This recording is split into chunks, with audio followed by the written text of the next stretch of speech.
Guys, welcome back on my channel. तो आज का दिन आपने देखा होगा एंड काफी अच्छा लग रहा होगा क्योंकि most of the coins minimum 10 to 40 या 55% के आसपास प्रॉफिट में है। और ये चीज मैंने आप लोगों को कल शेयर की थी कि हमको न्यूज बेस्ड मार्केट चल रही है एंड एक भी news can impact the market badly. और ऐसा ही हुआ, पहले मार्केट ऊपर से नीचे गया और फिर नीचे से ऊपर की तरफ आया। इसके साथ साथ मैंने आपको टेलीग्राम चैनल में एक चीज और शेयर की थी कि जब भी वॉर की सिचुएशन आई है या कोई क्राइसिस की सिचुएशन आई है तो मार्केट में कितना कितना परसेंट इम्पैक्ट पड़ा है, और उसके हिसाब से हमको हमको देखने को मिला था। तो मैक्सिमम जो इम्पैक्ट पड़ता है दैट इज समवेयर अराउंड 27%। और 27% in crypto market is like normal होता है क्रिप्टो इन्वेस्टर्स या क्रिप्टो ट्रेडर्स के लिए, क्योंकि 27% और 10% तो उनके लिए ऐसे होता है जैसे कि कुछ हुआ ही नहीं है मार्केट में। तो 20% इज लाइक कि हाँ, मार्केट में थोड़ा सा डाउन आया है, but it is not that much जितनी उसकी इम्पोर्टेंट स्टॉक मार्केट में होती है। तो अगर कल आपने देखा हो, आप मेरे टेलीग्राम चैनल के साथ स्टेटस अपडेटेड थे, तो मैंने वहां पे शेयर किया था कि जो गोल्ड का प्राइस है, बैरल का प्राइस है, वो का 5% एक साथ डाउन आ गया था। और उससे एक इंडिकेशन लग रहा था कि चीजें न्यूट्रलाइज हो रही हैं और गोल्ड भी थोड़ा रेसिस्टेंस, गोल्ड को आप देखें तो वहां पे अपने लेवल पे जो था वहां पे रेसिस्टेंस थोड़ा ले रहा था, और उसकी वजह से चीजें न्यूट्रलाइज हुई। और न्यूट्रलाइज होने के बाद फिर देखा हमने तो S&P 500 एंड बाकी चीजें क्रिप्टो मार्केट सारी चीजों में हमको आज एक काफी अच्छा बूम और उछाल देखने को मिला। ज्यादा टाइम ना लेते हुए कंप्यूटर स्क्रीन पर चलते हैं और देखते हैं कि क्या क्या पॉसिबिलिटीज है इन कमिंग टाइम। जैसा मैंने आपको शेयर किया था, कल मैंने गाला का बहुत अच्छा सेटअप शेयर किया था आप लोगों के साथ। एंड वीडियो के कमेंट में वीडियो में के कमेंट करना ना भूलें बिल्कुल, अगर आप लोगों ने प्रॉफिट कमाया है ऑन गाला के, जो भी मैंने उसका एनालिसिस दिया था आपको गाला का। अगर हम यहाँ पे देखें गोल्ड का, तो गोल्ड अगर आप देखोगे तो इसका मैंने आप लोगों के साथ शेयर किया था। अगर आप देखें तो गोल्ड कहाँ गया था, gold reached somewhere around 19 to 1977 dollar, $1975 के आसपास गोल्ड गया। और उसके बाद सीधा डाउनफॉल मिला है, मतलब एक ही उसमें कैंडल में डाउनफॉल मिला है हमको 1870, मतलब $100 का डिफरेंस आया है, ₹7,000 का गोल्ड में, सोने में, इन अ डे ओनली। मतलब ऊपर गया ₹7,000 फिर, और ₹7,000 नीचे आ गए। और ये काफी अच्छा रेसिस्टेंस का एरिया है गोल्ड का। मैंने जो आप लोगों के साथ शेयर किया है पहले भी कि अगर गोल्ड को परचेज करना है तो हम लोग 1850 के आसपास गोल्ड को एक फर्स्ट एंट्री में परचेज करने की कोशिश करेंगे। और जो मेन उसका जो हमारा बाय करने का जो एरिया है दैट इज 1700 जोन। अगर यहाँ पे मिलता है हमको गोल्ड तो काफी अच्छा रहेगा। तो इससे पहले ये न्यूज देख लेते हैं। कल जो न्यूज आई थी, अपना स्टेटमेंट किया था बाइडेन ने। उसकी वजह से हुआ क्या, उन्होंने बोला कि हम नेटो की फोर्सेस यूज नहीं करेंगे अगेंस्ट रशिया। और इसकी वजह से मार्केट्स ने बहुत एक्टिवली रिएक्ट किया और मार्केट में काफी अच्छे मूवमेंट देखने को मिले। लेकिन उन्होंने बोला कि हम कुछ इम्प्लीकेशंस लगाएंगे, क्योंकि उसके बाद रशिया जो है GBP, USDT और इन सारे USD, इन चीजों में पे रेस्ट्रिक्शंस लगेगा और वो अपनी ट्रेड्स वगैरह है, उनके बैंक्स वगैरह कुछ कंट्रोल्स में रहेंगे। जिसकी वजह से क्या होगा कि इवेंचुअली हो सकता है आने वाले टाइम में कि रशिया बिटकॉइन की तरफ मूव हो जाए या उसको यूज करना स्टार्ट कर दे, and that will eventually be a good indication for bitcoin market as well. तो इस न्यूज की वजह से काफी अच्छा इम्पैक्ट पड़ा है। और उसके साथ साथ अगर मैं आपको एक और न्यूज शेयर करता हूं जो कि हमने देखने को मिली है, जो कि काफी अच्छी भी है। अगर आप कॉइन बेस का नेट रेवेन्यू देखें, अगर आपको नहीं पता कॉइन बेस क्या है, तो कॉइन बेस US का नंबर 1 एक्सचेंज है क्रिप्टो करेंसी का। और ये पहला ऐसा एक्सचेंज है जो कि पब्लिकली ट्रेडेड कंपनी है, पब्लिकली लिस्टेड कंपनी है नेस्डैक पे। और इसका अगर आप Q4 का 2020 का रिवेन्यू देखते हैं तो दैट वाज 497 मिलियन। लेकिन और देन Q4 2021 का रिवेन्यू अगर आप देखें तो 2.4 बिलियन। तो आप लोग समझ सकते हैं कि क्रिप्टो में कितने ज्यादा लोग इन्वॉल्व हो रहे हैं, कितने ज्यादा इंस्टीट्यूशंस कितनी चीजें यहाँ पे एंट्री कर रही हैं बैक टू बैक। तो ये अभी भी अर्ली फेज है आप लोगों के लिए to join this decentralisation money, decentralised money. And ये काफी अच्छा हो सकता है इन द कमिंग टाइम और अच्छा फैल जनरेट कर सकता है। इसके साथ साथ मैं आपको एक काफी अच्छा वीडियो है वो मैं आपको प्ले करके दिखाना चाहूंगा जरूर, जो कि टैड क्रूज का है। और उन्होंने देखो क्लियरली क्या बोला है, और इन्होंने वो वाली इंफॉर्मेशन भी बोली है जो कि कनाडा का जो ओंटारियो हाई कोर्ट था, उसने एक नॉन कस्टोडियल वॉलेट वाली कंपनी को बोला था कि आप इन लोगों के अकाउंट्स फ्रीज कर दें, जो कि उन्होंने बंद कर दिया था। इसका लिंक मैं आपको वीडियो के डिस्क्रिप्शन में डाल दूंगा। देखते हैं, 2 मिनट का वीडियो देखते हैं, काफी बड़ा वीडियो नहीं है। So we need to decentralize, we need to break it apart. It's one of the reasons why I am so bullish on crypto, on Bitcoin, because it is decentralized and not controllable. And let me give a fantastic example. So Justin Trudeau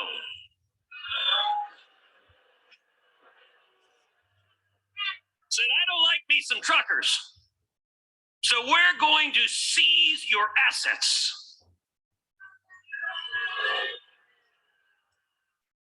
So then the court went to try to seize the crypto that was being given to the truckers. And I don't know how many of y'all saw a letter that I actually want to read from. It's a letter from a company, Bitcoin company called Nunchuck. Here's part of the letter. Dear Ontario Superior Court of Justice, our software is free. We do not collect any user identification information beyond email addresses. We also do not hold any keys.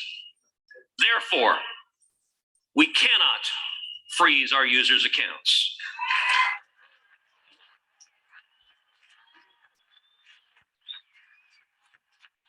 We cannot prevent them from being moved.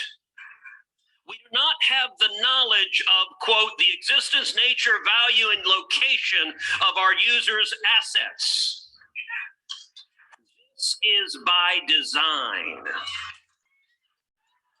Please look up how self-custody and private keys work. When the Canadian dollar becomes worthless, we will be here to serve you too. इसका मैं link डाल दूंगा video के description में। काफी अच्छा video है और काफी अच्छे तरीके से उन्होंने एक्सप्लेन किया है कि why decentralised money is important. अगर आपने यहाँ पे देखा हो, लूला ने काफी अच्छा पंप लगाया है, विच इज समवेयर अराउंड 25%, पहले 30% के आसपास था। डॉट व्यू 14 से 16 डॉलर के आसपास आ गया है। सोल जो कि 84 के आसपास ट्रेड कर रहा था, it also moved back to $90। तो काफी अच्छा पंप है। बीएनबी 330 के आसपास गया था, then after that we are seeing BNB somewhere around 369। तो ये चलता रहेगा क्रिप्टो मार्केट में, लेकिन इसके साथ साथ मेरे को आपको कुछ चीजें और समझानी है जो कि काफी इंपॉर्टेंट है। तो उसके लिए चलते हैं बिटकॉइन के चार्ट पे।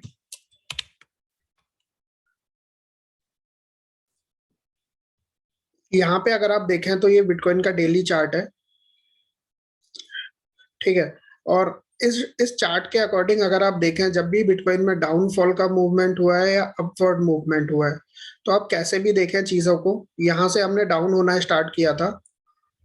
ये मैं आपको फुल कर देता हूँ और थोड़ा सा चार्ट को, यहाँ से डाउन होना स्टार्ट हुआ था, देन यहाँ तक आए, उसके बाद इस लेवल तक अप हुआ, फिर से नीचे आई मार्केट, देन फिर से उसके बाद रेजिस्टेंस यहाँ पे हुआ, इसको क्या बोलते हैं हायर लोज। फिर उसके बाद मार्केट नीचे आई, देन उसके बाद जो टॉप का ऊपर का पॉइंट था उसको टच किया, देन उसके बाद again market came down, then यहाँ पे डन टच किया।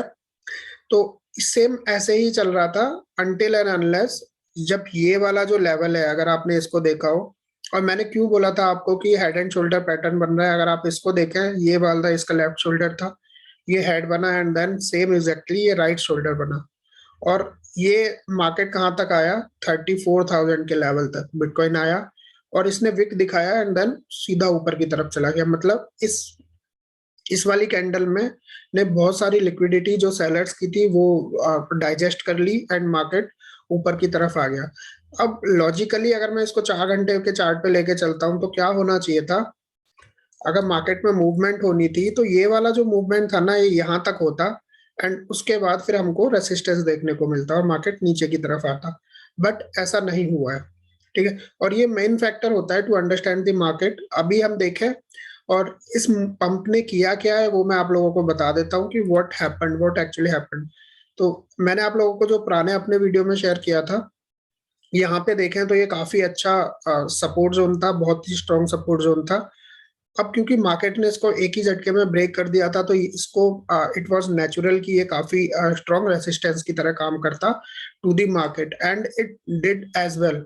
अगर आप यहाँ पे देखें तो ये पहले विक बना था ऊपर की तरफ और मार्केट नीचे को आया था, लेकिन एक ही झटके में हमने इस रेसिस्टेंस को ब्रेक किया जो कि 36,000 के लेवल का था। और यू शुड नॉट फॉरगेट ये फिबोनाची का तो ये वाला जो लेवल है, अभी मैं इस वाले लेवल पे चलता हूँ, ये 37,000 का जो मैंने पार्ट बनाया है, ये जो था ये गोल्डन रेशियो था फिबोनाची का 37,000 का।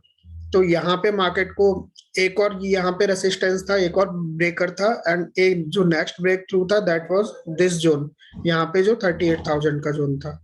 तो मार्केट ये तीनों जोन ब्रेक कर दिए इन जस्ट वन पंप। और उसकी वजह से हुआ क्या है कि मार्केट अब नाउ फेसिंग रेसिस्टेंस, जो कि बहुत ही लोकल रेसिस्टेंस है 40,300 का। और हम अगर कुछ टाइम यहाँ पे कैपिटलाइज करते हैं तो मार्केट अगर इसको ब्रेक कर देता है, बट हमको मेन जो ध्यान रखना है that is we need to take care of this zone. ये वाला जो जोन है अगर हम इसको क्रॉस कर जाते हैं, इसके ऊपर अगर हम स्टे करते हैं, तो हाँ we can think about the further levels in bitcoin. और मार्केट फिर काफी अच्छा मूव कर सकता है टुवर्ड्स द अपर जोन, क्योंकि फिर हम अब ये जो हमारा जो प्रोबेबिलिटी है नीचे आने की तरह नीचे आने की, उसके उससे काफी नीचे हो जाते हैं। और ये जो था 40,000 का जो लेवल है ये काफी स्ट्रॉन्ग है as a resistance, as a support zone as भी। अगर बिटकॉइन इसके ऊपर जाता है और फिर से रिएक्ट करता है तो ये काफी अच्छा हो सकता है फॉर अस और फॉर द बिटकॉइन मार्केट। तो अगर आप लोग यहाँ पे देखें ना, अगर आप पहले भी देखें तो मार्केट ने ऐसा ही रिएक्ट किया है। यहाँ पे अगर आप देखो जैसे मार्केट एक साथ नीचे आया था और यहाँ पे इसने रिएक्ट किया था। अगर आप फ्यूचर्स की भी पास्ट की भी बात करें तो यहाँ पे सेम रिएक्ट किया, उसके बाद market sharply came down like this. लेकिन जब भी मार्केट ने ऊपर की तरफ पंप दिखाया तो हमें ऐसी कैंडल्स देखने को मिली है, सेम देख लो यहाँ पे कैंडल देखने को मिली है। और उसके बाद फिर मार्केट थोड़ा ऊपर कैपिटलाइज करता है एंड देन फिर उसके बाद ऊपर जाता है, फिर उसके बाद ऊपर जाता है। और लास्ट टाइम भी ऐसा ही हुआ था, हम 34,000 के लेवल तक आए थे एंड देन उसके बाद हम 45,000 के पास पास गए थे। अगर हम बाकी हिस्ट्री में भी जाके देखते हैं तो हमको सेम देखने को मिलेगा। जब भी ये बॉटम स्टार्ट हुआ है बिटकॉइन का, यहाँ पे देखें तो इसके बाद हमको फिर हायर हाइज देखने को मिलते हैं in the past as well. तो हमको करना क्या है, मार्केट में एंट्रीज कैसे लेनी है, मैंने आप लोगों को लेवल शेयर किए थे। एंड एक और तरीका है मार्केट को जो हिडन बेयरिश, मैं सोच रहा हूँ कि मैं आरएसआई के ऊपर एक वीडियो बनाऊंगा और आप लोगों को समझाऊंगा, उससे आप लोगों को बहुत क्लियर हो जाएगा कि चीजें कैसे समझनी होती हैं। बट अगर आप यहाँ पे देखें, मेरे को आपको जस्ट नॉर्मली समझाना है, यहाँ पे देखें तो मार्केट कितने लेवल तक आया था, 38,000। ठीक है, 38,000 के लेवल तक मार्केट था यहाँ पे। और 38,000 के लेवल पे मार्केट के आने के बाद यहाँ पे कितना था, आरएसआई कितना था, इट वॉज 25। ठीक है, और यहाँ पे मार्केट जो आया है, मार्केट केम समवेयर अराउंड, अगर आई एम नॉट रॉन्ग, 34,000 के लेवल तक यहाँ पे मार्केट आया। लेकिन यहाँ पे आरएसआई कितना है, 30। तो पहले 22 था जब 38,000 का लेवल लगाया मार्केट ने, और अब 30 है। तो मार्केट में आरएसआई के अकॉर्डिंग अगर हम देखें तो मोमेंटम जो है वो बुलिश हो रहा है। ठीक है, लेकिन प्राइस नीचे जा रहा था, इसको बोलते हैं इंडिकेशन की ये हिडन बुलिश डाइवर्जेंस है जो कि आरएसआई पे बनती है। और ये इंडिकेशन होता है कि मार्केट थोड़ा ऊपर जा सकता है। इसके साथ साथ अगर आप एक और उसकी बात करते हैं, अगर मैं आपको शेयर करता हूँ, यहाँ पे एक और ट्रेंड चैनल बन रहा था, अगर आप इसको देखें तो मोस्टली मैं ये सारे चैनल्स पे इतना बिलीव नहीं करता हूँ। और ये चीजें जब भी ब्रेकआउट करती है तो ये काफी अच्छे से ब्रेकआउट करती है। और जैसा कि हमको देखने को भी मिला है, अगर आप यहाँ पे देखें तो ये चैनल के अंदर बिटकॉइन ऐसे ऐसे मूवमेंट हो रही थी। और उसके साथ ही जब ये ब्रेकआउट हुआ है तो हमको काफी अच्छे मूव देखने को मिल सकते हैं। Because I am a price action trader, तो मैं इन चीजों पे काफी ज्यादा ध्यान नहीं देता हूँ और मैं इनको जस्ट एन इंडिकेशन की तरह देखता हूँ। अब हमको ध्यान रखना है कि सबसे पहले हमारा ये लेवल ब्रेक होना जरूरी है, क्योंकि sharp exactly at this level, ये जो बॉक्स है मैंने आपको 1-2 हफ्ते पहले से दे रखा है, बट इस बॉक्स से ही आप देखें तो यहाँ पे हमको रेजिस्टेंस देखने को मिला, यहीं से बिटकॉइन मार्केट डाउन हुआ है। अगर ये ब्रेक हो जाता है तो काफी अच्छा है, लेकिन मेन जो एरिया है वो हमारे लिए ये है, इसको ब्रेक करना बिटकॉइन के लिए काफी इंपॉर्टेंट है इन दी कमिंग टाइम। इसके साथ साथ अगर मैं आपको कॉइन्स की बात करूं मेरे को आपको एक चीज और समझानी कि आप लोग मार्केट में एंट्री कैसे लेते हैं, क्योंकि मैंने ये भी देखा है मेरे टेलीग्राम चैनल में काफी सारे बंदे हैं और काफी लोग हैं जिन्होंने बताया कि वो किसी भी लेवल पे एंट्री ले लेते हैं। तो आप लोग मेरे से पूछ सकते हैं, लेवल्स मेरे से मांग सकते हैं कि कौन से लेवल पे आपको एंट्री चाहिए, या कौन से लेवल जो है जो एंट्री के हैं। मैंने बिटकॉइन में जो एंट्री के लेवल दिए थे वो मैंने ये वाला लेवल दिया था, अगर ये ब्रेक होता है तो इसके नीचे हमने फिर यहाँ पे स्टॉप लॉस लगाया था, देन उसके बाद ये वाला लेवल दिया था। बट लेवल के साथ साथ अगर आप ट्रेड में एंट्री कर रहे हैं तो एक चीज का ध्यान देना जरूरी है। मैं कैसे ट्रेड करता हूँ वो मैं आपको बता देता हूँ। मैं ये लेवल देखता हूँ, ठीक है यहाँ पे मार्केट नीचे आ रहा है, तो मैं यहाँ पे ट्रेड अपना ओपन नहीं करूंगा। I will not open my trade, क्योंकि ये रेड कैंडल है मेरे लिए। दो मार्केट थोड़ा ऊपर की तरफ दिख रहा है, अब मेरे को अगर ट्रेड लेनी है इस मार्केट में तो मैं इस कैंडल के ब्रेक होने का वेट करूंगा। आपने देखा हो तो ये कैंडल कहाँ पे ब्रेक हुआ है, ये कैंडल यहाँ पे ब्रेक हुआ है, ठीक है। तो ये कैंडल, ये वाला जो कैंडल है ये यहाँ पे ब्रेक हुआ है, तो मैं मेरे को अगर अपने ट्रेड में एंट्री लेना है तो अब इसको अगर आप समझो, हाँ, तो ये बुलिश इंगल्फिंग कैंडल हो गई कायदे में, और यहाँ पे हमको हैमर सा भी दिख रहा है। अब कुछ लोग चाहेंगे, रिस्की ट्रेडर्स होंगे तो वो यहाँ पे भी ट्रेड ले सकते हैं, यहाँ पे अपना स्टॉप लॉस लगा सकते हैं, ये उनका एंट्री पॉइंट हो सकता है। देन उसके बाद बूम, यहाँ पे ट्रेड बनती है। लेकिन मैं अगर जब लॉन्ग टर्म वाली ट्रेड्स में एंट्री लेता हूँ तो मेरे लिए ये वाला लेवल ब्रेक करना इज इम्पोर्टेंट।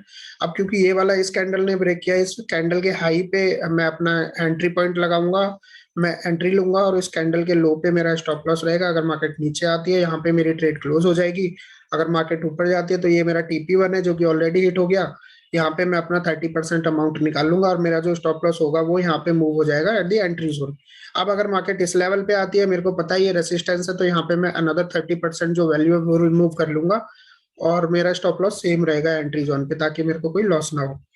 तो ये तरीका है मैं जो अपनी ट्रेड्स लेता हूँ। इसके साथ साथ एक और तरीका है मार्केट में मूव को समझने का कि वॉलेटाइल कितनी है मार्केट, या ऊपर की तरफ जा सकती है या नीचे की तरफ जा सकती है। उसको आइडेंटिफाई करने का एक सबसे बेस्ट तरीका है, कुछ मत करो, बहुत सिंपल है, 200 मूविंग एवरेज पकड़ लो। यहाँ पे जो मेरा 200 मूविंग एवरेज है that is this red candle. अगर 200 मूविंग एवरेज, ये जो रेड लाइन है ना, ये मेरा 200 मूविंग एवरेज है, और अपने मूविंग एवरेज को पकड़ के रखो।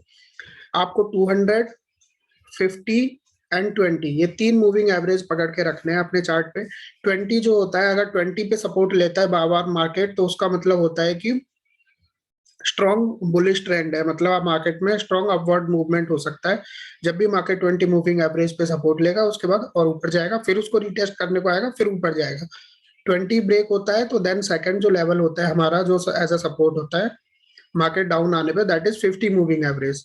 50 मूविंग एवरेज पे फिर हम देखते हैं कि मार्केट कैसे रिएक्ट करता है। अगर वहां पे अच्छी कैंडल्स दिखती है तो फिर वहां से we can enter in our trade accordingly. और जो थर्ड जो होता है दैट इज 200 मूविंग एवरेज, वो सबसे इंपॉर्टेंट होता है। अगर कोई भी चार्ट पे, किसी भी चार्ट पे मार्केट 200 से नीचे जा रही है, उसका मतलब ये होता है कि मार्केट बियरिश ट्रेंड में है, या फिर बायर्स की मार्केट अभी नहीं है। अगर 200 से ऊपर मार्केट रहती है तो उसको बायर्स का जोन बोला जाता है, या बायर्स की मार्केट बोला जाता है। तो यहाँ पे अगर ये इसको ब्रेक कर देती है मार्केट, या बिटकॉइन इस 200 मूविंग एवरेज को 4 आवर्स के चार्ट पे, तो ये काफी अच्छा ट्रेड बन जाता है to go long on this script. But ध्यान रखना है कि कैंडल कैसे रिएक्ट करती है, वॉल्यूम कैसे आता है, क्योंकि हमें पिछले आने वाले टाइम में काफी अच्छा वॉल्यूम देखने को मिला है और इंक्रीज्ड वॉल्यूम देखने को मिला है, ठीक है। एक ये तरीका हो गया टू आइडेंटिफाई ट्रेड्स, कि हमको ट्रेड्स कैसे देखने और हम किस किस लेवल पे ट्रेड में एंट्री ले सकते हैं, ठीक है। इसके साथ साथ अगर मैं आपको लॉन्ग टर्म के हिसाब से कॉइन्स की बात करूं, जो मैं आपको बोलता हूं कि भाई ये मेरा लॉन्ग टर्म का जोन है, बाई का जोन, और मैं उस जोन के लिए वेट करता हूँ, चाहे वो वेट 1 महीने का भी हो सकता है, 5 महीने का भी हो सकता है, और 1 साल का भी हो सकता है। जैसे मैंने आपको मैटिक का बताया था, तो मैटिक का मैंने जो फर्स्ट बाय जोन बताया था आप लोगों को एक्यूमुलेशन, और हमेशा याद रखना जो एक्यूमुलेशन जोन होता है मेरे लिए और जो ट्रेडिंग जोन होता है वो दोनों जोन अलग अलग होता है, they can not be same, ठीक है। तो ये चीज मैं आप लोगों को और क्लियर कर दूं, वो बिल्कुल अलग अलग होता है। जो मैंने आप लोगों को पहला जो एक्यूमुलेशन जोन दिया था मैटिक के लिए, दैट वाज समवेयर अराउंड $1.6। तो $1.6 पे हमने अक्यूमुलेट किया। अब मार्केट इतना ऊपर गया 2.0, यहाँ पे हम थोड़ा सा प्रॉफिट बुक कर लेंगे अपने अक्यूमुलेशन से, और फिर बाकी अमाउंट रखा रहने देंगे। फिर उसके बाद देखेंगे यहाँ पे मार्केट कैसे रिएक्ट कर रहा है। यहाँ पे आने पे ऐसा नहीं है कि मार्केट यहाँ आया तो मैंने फिर से परचेज कर लिया, नहीं।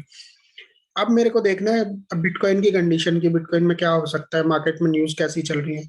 अगर ये ब्रेक हो गया लेवल और कोई भी एक नेगेटिव न्यूज है मार्केट में, तो मोस्ट प्रोबेबली मेरा जो कॉइन है वो सेकंड वाले डिप एक्यूमुलेशन जोन पे 100% आएगा, और ऐसा देखने को मिला। फिर मैंने यहाँ के आसपास आप लोग एंट्री लो, और आपको थर्ड जोन अगर देखना है 1.0 is a very safe zone. जब भी आपको मिलेगा मैटिक, आप जितना अगर चाहे इतना ग्रैब कर सकते हैं। ये मैटिक का एरिया था, सेम मैंने आपको डॉट का बताया था। और ये चीजें चेंज होती रहती हैं, हमेशा ध्यान रखना है कि एक्यूमुलेशन जोन पे सेम लेवल पे एक्यूमुलेट नहीं करना है। जब तक आपका थर्ड वाला जोन नहीं आ जाता है, नेक्स्ट वाला जोन नहीं आ जाता है। हमने डॉट को एक्यूमुलेट किया था समवेयर अराउंड 24 के बाद 16 एक्यूमुलेट किया था। उसके बाद मैंने आपको बताया था कि $12 10 to $12 के आसपास हमको देखना है, एक्यूमुलेट करना है तो वहां करेंगे। अगर ट्रेड लेना है तो देखेंगे कि रिएक्ट कैसे कर रहा है उस लेवल पे। ठीक है, ये 3 या 4 चीजें थी, एंड ये आपको एनालिसिस आई होप कि थोड़ा समझ भी आया होगा। और अभी भी अगर आप डॉट को देखें ना, डॉट काफी अच्छा रिएक्ट कर रहा है वन डे के चार्ट पे। अगर आप यहाँ पे देखें ना, इस चैनल को काफी अच्छे से सपोर्ट कर रहा है। और अगर ये ब्रेक होता है ऊपर की तरफ, यहाँ पे देखें ये रेजिस्टेंस भी, अगर ऊपर की तरफ ब्रेक होता है डॉट, तो वी कैन सी दी $23 का जो मार्क है वो बहुत कम टाइम में हमको देखने को मिल सकता है, अगर मार्केट ऐसा रहता है और इस पे इसके ऊपर अगर ब्रेकआउट हो जाता है तो। ठीक है, ये आज का एनालिसिस था गाइस। आप आई होप कि आप लोगों को वीडियो थोड़ा बहुत पसंद आया, क्योंकि मैं यहाँ पे आप लोगों के साथ वैसे कॉइन शेयर करने नहीं आया हूँ कि ये खरीद लो आपको इतना प्रॉफिट हो जाएगा उसके लिए, because I am not your financial advisor. मैं आपको टेक्निकल एनालिसिस बताता हूँ कि मार्केट में क्या हो सकता है, कौन सा कॉइन या कौन सा स्क्रिप या कौन सा स्टॉक कैसे मूव कर सकता है, किस लेवल पे हमको वहां पे रिएक्शन देखने को मिल सकती है। बाकी अगर मैं जो स्टॉक या कॉइन्स का एनालिसिस होता है वो अपने टेलीग्राम चैनल पे शेयर करता हूँ विद द लेवल्स। अगर आप चाहें तो उसको ज्वाइन कर सकते हैं, और आपको काफी अच्छा लगेगा, क्योंकि वहां पे सारी रिसेंट अपडेट्स भी डालता हूँ मैं। उसके साथ साथ अगर आपको वीडियो अच्छा लगा है तो कमेंट करना ना भूलें, एंड चैनल को सब्सक्राइब कर दें। आज की वीडियो में इतना ही, मिलेंगे नेक्स्ट वीडियो में। और मैं उस पर प्रिपेयर कर रहा हूँ कि LIC के IPO की कंप्लीट इन्फॉर्मेशन हो। तब तक के लिए थैंक यू सो मच।